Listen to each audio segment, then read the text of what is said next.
आज के इस एक्सप्लेनर में हम इसी मुश्किल लगने वाली दुनिया को बिल्कुल आसान, स्ट्रक्चर्ड और एक्शन लेने लायक स्टेप्स में तोड़ने वाले हैं। तो चलिए, बिना किसी देरी के सीधे मुद्दे पर आते हैं। सबसे पहले बात करते हैं उस चीज की जो लोगों को डेरिवेटिव्स मार्केट की ओर चुंबक की तरह खींचती है, यानी इसकी अविश्वसनीय वोलेटिलिटी।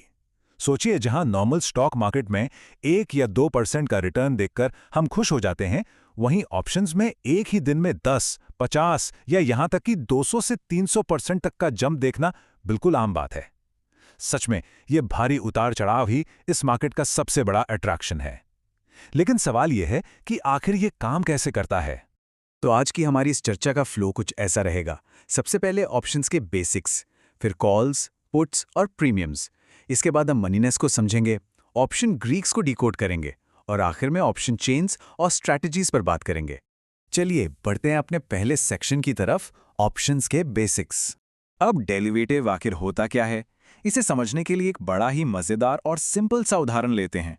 जिस तरह चीज की कीमत सीधे तौर पर दूध के भाव पर डिपेंड करती है, बिल्कुल वैसे ही एक ऑप्शन की वैल्यू पूरी तरह से एक अंडरलाइंग एसेट पर टिकी होती है, जैसे कि कोई स्टॉक या निफ्टी इंडेक्स। मतलब अगर बाजार में दूध महंगा हुआ तो चीज भी महंगी होगी। ठीक इसी लॉजिक से अंडरलाइंग स्टॉक का भाव बदलते ही ऑप्शन का प्राइस भी अपने आप बदल जाता है।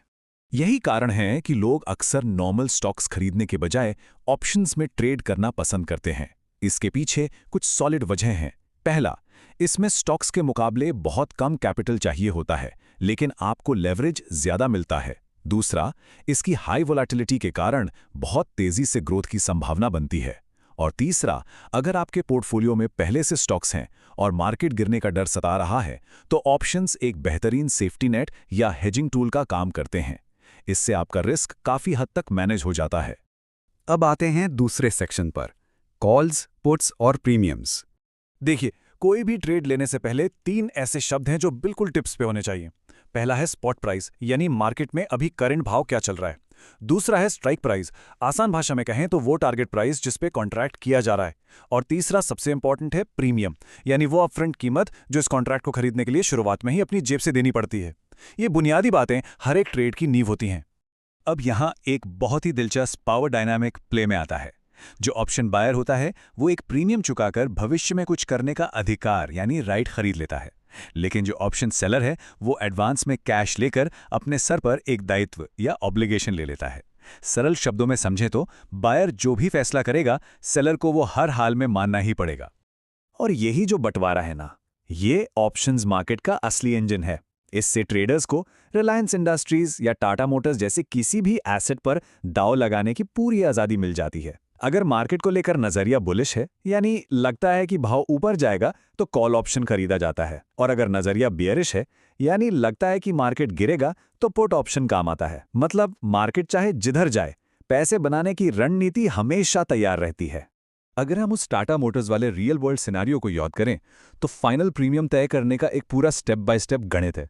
सबसे पहले हम स्पॉट प्राइस देखते हैं, फिर अपना स्ट्राइक प्राइस चुनते हैं। अब स्ट्राइक और स्पॉट प्राइस का जो अंतर होता है, उससे निकलती है हमारी इंट्रिंसिक वैल्यू। और जब हम इस वैल्यू में बचे हुए समय यानी टाइम वैल्यू को जोड़ देते हैं, तब जाके हमारे ऑप्शन का वो फाइनल प्रीमियम प्राइस टैग तैयार होता है जो हमें अपनी स्क्रीन पर दिखाई देता है। चलिए तीसरे सेक्शन की ओर बढ़ते हैं, मनीनेस को समझना। यहां पर एक ऐसा सवाल आता है जो अक्सर नए ट्रेडर्स को फंसा देता है। क्या ऑप्शंस ट्रेडिंग में सबसे सस्ता ऑप्शन सच में सबसे ज्यादा प्रॉफिटेबल होता है? सस्ता देख के सौदा करने का मन तो बहुत करता है, लेकिन चलिए देखते हैं कि इसके पीछे का असली गणित क्या कहता है। मान लीजिए स्पॉट प्राइस 300 रुपए चल रहा है। अब जो सस्ते आउट ऑफ द मनी यानी ओटीएम ऑप्शंस हैं, वो बहुत ही कम दाम में तो मिल जाएंगे, लेकिन उनमें असली इंट्रिंसिक वैल्यू बिल्कुल जीरो होती है। उनका वजूद सिर्फ और सिर्फ टाइम वैल्यू पर टिका होता है जो हर पल पिघल रही है। इसके उलट इन द मनी यानी आईटीएम ऑप्शंस महंगे जरूर लगते हैं, लेकिन उनके अंदर एक सॉलिड इंट्रिंसिक वैल्यू होती है। इसीलिए सस्ते ओटीएम ऑप्शंस अक्सर एक्सपायरी के दिन पूरी तरह से जीरो हो जाते हैं। सस्ता रोए बार बार, बिल्कुल यही हिसाब है यहाँ। अब आते हैं सेक्शन 4 पर, ऑप्शन ग्रीक्स को डिकोड करना। ऑप्शंस की कीमतें सिर्फ हवाई सेंटीमेंट से नहीं चलती, उनके पीछे ये 5 ऑप्शन ग्रीक्स काम करते हैं। ये एक तरह से वो हिडन वेरिएबल्स हैं जो बैकग्राउंड में लगातार प्रीमियम को एडजस्ट कर रहे होते हैं। डेल्टा हमें बताता है कि प्राइस बदलने का क्या इम्पैक्ट होगा और गामा उस डेल्टा की स्पीड नापता है। वेगा ये तय करता है कि मार्केट की वॉलेटिलिटी का क्या असर पड़ेगा। थीटा समय के गुजरने का हिसाब रखता है और रो इंटरेस्ट रेट्स के प्रभाव को मापता है। ये सब मिलकर ही प्रीमियम की असली दिशा तय करते हैं। अब इन ग्रीक्स में से जो सबसे बेरहम फोर्स है वो है थीटा। अगर किसी ऑप्शन का थीटा -10 रुपए है तो इसका सीधा सा मतलब यह है कि अगर मार्केट 1 इंच भी अपनी जगह से ना हिले, बिल्कुल खामोश खड़ा रहे, फिर भी ऑप्शन बायर हर दिन 10 रुपए खोता रहेगा। एक्सपायरी की घड़ी लगातार टिक टिक कर रही है और समय हमेशा, जी हाँ हमेशा, ऑप्शन बायर के खिलाफ ही काम करता है। फाइनली बढ़ते हैं अपने आखिरी और 5वें सेक्शन की तरफ, ऑप्शन चेन्स और स्ट्रैटेजीज। अगर ऑप्शन चेन को पढ़ना है तो उसे हमेशा एक सेलर के नजरिए से देखिए।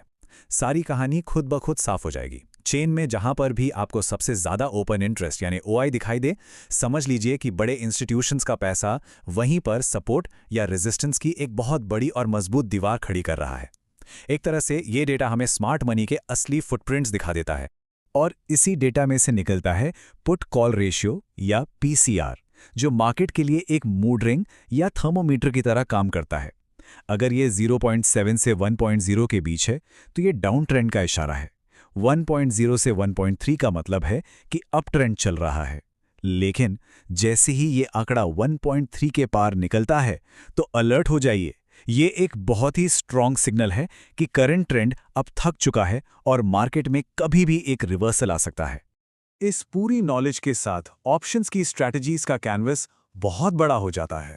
हमेशा एक ही डायरेक्शन में दांव लगाने की कोई जरूरत नहीं है। आप bull call spreads, beer put spreads या न्यूट्रल मार्केट के लिए शॉर्ट स्ट्रैडल्स और ब्रेकआउट्स के लिए लॉन्ग स्ट्रैडल्स जैसी बेहतरीन रणनीतियां बना सकते हैं। कॉल्स और पुट्स को सही तरीके से कंबाइन करके आप न सिर्फ अपना भारी नुकसान बचा सकते हैं, बल्कि मार्केट की किसी भी सिचुएशन के लिए खुद को तैयार कर सकते हैं। तो इस पूरी चर्चा को हम एक बहुत ही गहरे विचार के साथ खत्म करते हैं। सोचिए, एक बायर का प्रॉफिट अनलिमिटेड हो सकता है, लेकिन उसके जीतने के चांसेस सिर्फ 33% होते हैं। दूसरी तरफ एक सेलर का प्रॉफिट लिमिटेड होता है, लेकिन जीतने की प्रोबेबिलिटी 66% होती है, क्योंकि थीटा उसके साथ खड़ा होता है। शायद इसीलिए दुनिया के सबसे बड़े संस्थान हमेशा ऑप्शन सेलर बनना ही पसंद करते हैं।